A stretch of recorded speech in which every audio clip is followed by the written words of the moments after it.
30분 만에 도착하는 배달음식, 3분 만에 완성되는 간편식, 어디서든 쉽고 빠르게 배를 불릴 수 있는 시대 속 영양결핍 환자가 무려 33만 명?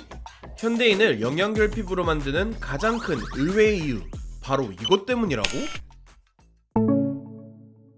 한국이 배부른 영양실조의 나라라는 거 알고 계셨나요? 최근 5년간 국내 비만 환자는 꾸준히 늘어 2배 이상 증가했는데요. 같은 기간 영양결핍 환자도 14만 9,791명에서 33만 5,441명으로 123.9% 증가한 거죠. 비만과 영양결핍이 동시에 증가하는 이 역설적인 상황에 전문가들이 꼽은 가장 큰 원인은 급변한 식습관입니다. 배달음식, 간편식, 외식 섭취가 늘어나면서 육식 위주의 식단으로 편중되기 시작했다는 것. 실제 한국인의 채소 섭취는 갈수록 줄어드는 추세입니다. 당장 90년대와 비교해도 135g이 줄어들었고요. 현재 세계보건기구와 대한민국 질병관리청이 제시하고 있는 하루 권장 채소 섭취량을 채우는 국내 인구는 고작 24.6%, 4명 중 1명에도 미치지 못하는 수준이죠. 물론 채소가 건강에 좋다는 건 대부분의 성인이라면 모두 알고 있습니다만, 공부와 일에 치이는 바쁜 현대인의 경우 다양한 요인으로 제철 채소를 꾸준히 챙겨 먹기 어려운 현실인데요. 누구나 알지만 누구나 지키기 힘든 건강 습관 중 하나로 밀려난 채소 섭취. 우리는 어떻게 부족한 영양분을 채울 수 있을까요? 이럴 때 많은 분들이 찾는 간단한 해결책이 있습니다. 바로 영양제. 적지 않은 현대인이 영양제와 건강기능식품으로 바쁜 일상 속 영양 공백을 채우려 하는데요. 아쉽게도 이 방법에는 한계가 있다고 합니다.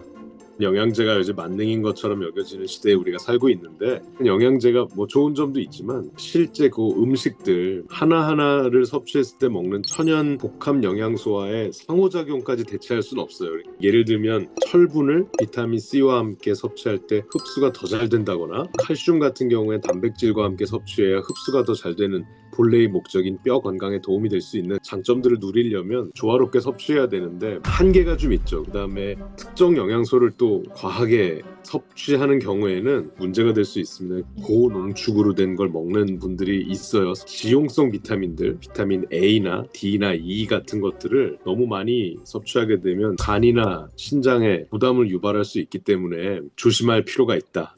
그리고 채소와 과일을 생으로 먹어야만 얻을 수 있는 다양한 영양소 섭취도 어렵다는 아쉬움이 있는데요. 열 조리 과정에서 손실되기 쉬운 영양소가 몇 가지가 있습니다. 가장 대표적인 게 비타민 C인데요. 비타민 C는 수용성 비타민이라 열, 산소, 그리고 수분에 굉장히 민감합니다. 끓이거나 볶는 과정에서 쉽게 산화되기 때문에 조리 후에는 함량이 절반 이하로 떨어질 때도 있습니다. 그 다음은 항산화 물질입니다. 이 성분들은 구조적으로 불안정해서 높은 온도에서 활성도가 낮아지거나 변형되기도 해요. 또 하나는 식물 자체가 가지고 있는 효소나 생리활성 단백질입니다. 예를 들어 브로콜리의 미로시나제라는 효소는 항암 물질을 활성화시키는 역할을 하는데, 이 효소는 60도 이상만 되어도 불활성화됩니다. 알면 할수록 어려운 영양분 섭취. 바로 이런 점에 주목해 요즘 새롭게 대안으로 부상하고 있는 주스가 있습니다. 바로 엔자임 주스라 불리는 저온저속 착즙 주스가 그 주인공. 엔자임이란 효소를 의미하는데요. 생채소에 많이 함유된 효소는 우리 몸에서 소화와 대사를 돕는 단백질로 열에 약해 가열 과정에서 쉽게 변형된다는 약점이 있습니다. 엔자임 주스는 이런 생채소를 저온조속으로 착즙해 열에 약한 효소나 씨 껍질 속 영양소까지 자연 그대로의 영양소를 최대한 남기는 저온 착즙 주스죠. 저온에서 착즙을 했다라고 했을 때 가장 큰 장점은 열을 가하면 파괴될 수 있는 그런 항산화 물질들을 유익하게 고스란히 이제 내 몸에 받아들일 수가 있겠죠. 비타민 C나 특정 종류의 효소 같은 것들은 그대로 잘 보존이 될 수가 있고, 그리고 소화 기능이 약해 생채소 섭취가 어려운 사람에게도 착즙 조리법이 도움을 줄 수 있다는데요. 식물의 질긴 성분, 식이섬유를 분해해 체내 영양분 흡수를 돕기 때문이죠. 저희 연구에서도 실제로 착즙 형태가 생채소보다 영양소 흡수율 면에서 유리한 결과가 확인된 바 있습니다. 착즙 과정에서 채소 세포벽이 부드럽게 파괴되면서 그 안에 들어있던 비타민이나 항산화 물질이 더 쉽게 장에 흡수될 수 있는 형태로 변하기 때문입니다. 일반 믹서기처럼 빠르게 회전하는 블렌더는 마찰열이 생기기 때문에 이런 영양소들이 일부 파괴가 될 수 있습니다. 그런데 주스, 액, 즙하면 떠오르는 대표적 의심이 있어요. 혈당 스파이크를 일으키고 특정 장기에 부담을 줄 수 있다는 것 아니에요? 착즙 주스가 무조건 몸에 해롭다거나 간에 부담을 준다는 인식도 사실은 조금 오해가 있습니다. 물론 시중에서 파는 주스처럼 과일 비율이 지나치게 높거나 농축액 또는 당을 첨가한 제품은 당연히 혈당과 간에 부담이 될 수 있습니다. 여기서 꼭 알아두셔야 할 착즙과 농축의 차이가 있는데요.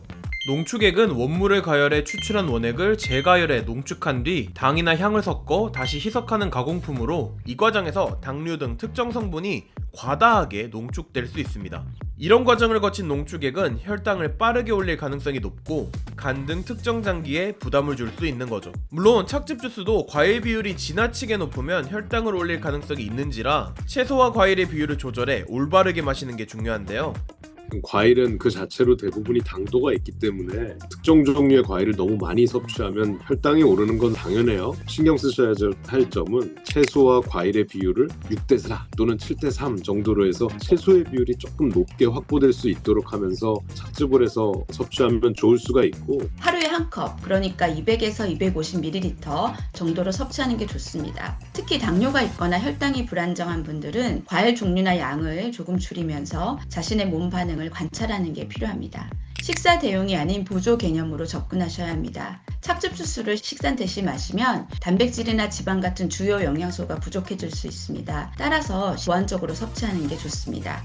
그리고 섭취 시점과 보관도 중요합니다. 착즙 후 시간이 지나면 비타민C나 항산화 요소가 산화되기 때문에 가능하면 즉시 섭취하고 냉장 보관 시에는 하루 안에 드시는 게 좋습니다. 골고루 먹는 게 제일 좋을 거다라는 게 이제 대전제고요. 현대인들이 골고루 잘 챙겨 먹는 게 쉽지 않은 환경에 있다면 보충을 위해서 대안으로는 생각해 볼 수 있는 수단이다라고 생각하면 좋겠습니다. 채소와 과일은 건강을 지탱해주는 기본 요소이자 놓치기 쉬운 필수 영양소입니다. 생채소 섭취 습관화를 위해 떠오른 현실적인 대안들, 무조건 많이가 아닌 올바른 방식으로 즐겨야 진짜 건강해질 수 있다는 점 꼭 기억하길 바랍니다. 이번 영상을 만든 PD가 추천하는 영상도 보고 가세요. 스브스 뉴스의 다른 영상을 즐기시려면 구독 버튼을 꼭 눌러주세요.